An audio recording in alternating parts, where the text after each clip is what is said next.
പൊന്നാര ചങ്ങായിമാരെ, നമ്മുടെ കേരളത്തിൽ ഒരുപാട് മുഖ്യമന്ത്രിമാർ വന്നിട്ടുണ്ട്. ഇന്നാലും സ്വന്തം അമ്മ തന്നെ ശ്രീ പിണറായി വിജയൻ സഖാവ് കേരളത്തിന്റെ 12ാമത്തെ മുഖ്യമന്ത്രിയാണ്. LDF സർക്കാരും UDF സർക്കാരും മാറി മാറി ഭരിച്ചിട്ടുണ്ട്. പക്ഷെ ശബരിമലയിലെ സ്വർണം അപഹരിച്ച ഒരു മന്ത്രിമാരെയും നമ്മൾ ആരും കണ്ടിട്ടില്ലേ.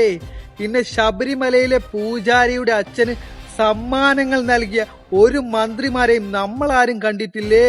പിന്നെ സ്വന്തം പാർട്ടിയുടെ രക്തസാക്ഷി ഫണ്ടിൽ നിന്ന് കൈയിട്ടുവാരിയ മന്ത്രിമാരാരെയും നമ്മൾ ആരും കണ്ടിട്ടില്ലേ.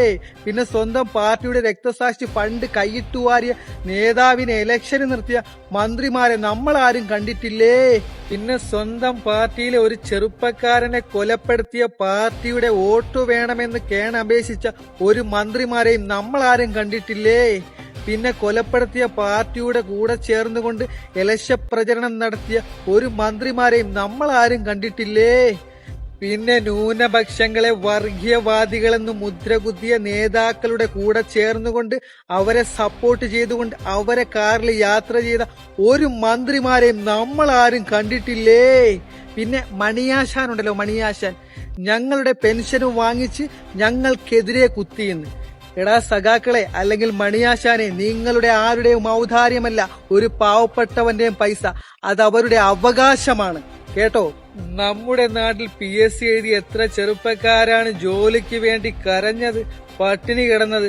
അവരെ ഒന്നും മൈൻഡ് ചെയ്യാതെ ഡൽഹിയിൽ പോയി സമരം ചെയ്തു വിജയിച്ചു എന്ന് ആഹ്വാനം നടത്തി നമ്മുടെ കേരളത്തിൽ മിഠായി വിതരണം നടത്തിയ നേതാക്കളെയും നമ്മൾ ആരും കണ്ടിട്ടില്ല. പിന്നെ 2018 പ്രളയം വന്നപ്പോൾ സഖാവ് പാവപ്പെട്ട കർഷകർക്ക് ഒരുപാട് വാഗ്ദാനങ്ങൾ നൽകിയിരുന്നു, ഞാൻ നിങ്ങളെ സംരക്ഷിക്കാമെന്ന്. എന്നാൽ ആ വാഗ്ദാനങ്ങൾ പാലിക്കാത്തത് കൊണ്ട് ഒരുപാട് കർഷകരുടെ മരണവും കാണേണ്ടി വന്നു. പിന്നെ 2018 പ്രളയം വന്നപ്പോൾ 40 ലക്ഷത്തോളം മെഡിക്കൽ കോളേജിൽ നിന്ന് കാണാതായി. ഇതിനെതിരെ സംസാരിച്ച ഒരു നേതാക്കളെയും നമ്മൾ ആരും കണ്ടിട്ടില്ല. പിന്നെ നമ്മുടെ കേരളത്തിൽ ഒരു ഹെലികോപ്റ്റർ വാങ്ങി, അതിന്റെ മാസ വാടക എന്ന് പറയുന്നത് 80 ലക്ഷം. അത് കൊടുത്തു തീർത്ത ഒരു മന്ത്രിമാരെ നമ്മൾ ആരും കണ്ടില്ലേ. പിന്നെ മന്ത്രി പദം ഉപയോഗിച്ചുകൊണ്ട് സ്വന്തം മകൾക്ക് തട്ടിപ്പ് നടത്താൻ ഒരു കമ്പനിയും ഉണ്ടാക്കി, അതിൽ നിന്ന് തട്ടിപ്പ് നടത്തി. അങ്ങനെ ഒരു മന്ത്രിയെ നമ്മൾ ആരും കണ്ടില്ലേ. പിന്നെ എത്ര നീയൊക്കെ വെളുപ്പിക്കാൻ ശ്രമിച്ചാലും എന്തൊക്കെ മൂടിവെക്കാൻ ശ്രമിച്ചാലും പുറത്തു വരിക തന്നെ ചെയ്യും. പിന്നെ നീ പറഞ്ഞ VD സതീശൻ ഗവൺമെന്റിന്റെ പൈസ എടുത്ത് ഒരു ഹെലികോപ്റ്ററിലും യാത്ര ചെയ്തിട്ടില്ല.